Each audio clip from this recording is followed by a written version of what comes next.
Did you know $34 billion of government funding is allocated every year across Indigenous affairs? Unfortunately, a lot of this money is not aligned to the priorities or aspirations of communities. This is why we don't see the meaningful outcomes from the funding. Imagine if our community had more of a say in how this funding could support our community aspirations.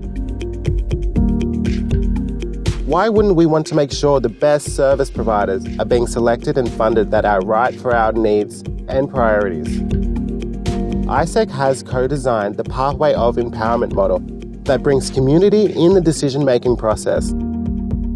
Joint decision-making and community panels are a key part of this model. The community panels are made up of equal representation from both the Redfern and La Perouse communities. The panels assess and make recommendations about the services being delivered in the community. Let's take a quick look at how the process works.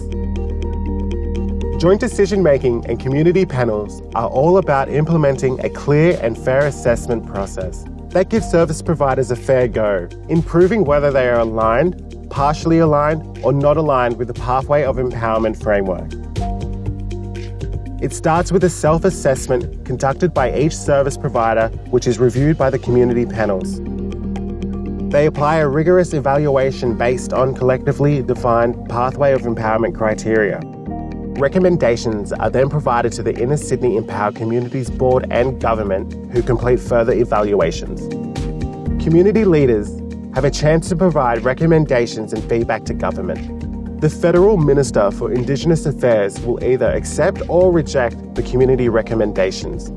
Once the process is complete, any savings can be pulled together and redistributed by communities based on our own self-determined needs and priorities. This process gives community and government a practical way to do business differently. Finally, community has an equal voice at the table in decision-making on matters that affect us. It is a positive, proactive step forward to achieve our aspirations and unlock genuine opportunity across the region. This is our pathway of empowerment.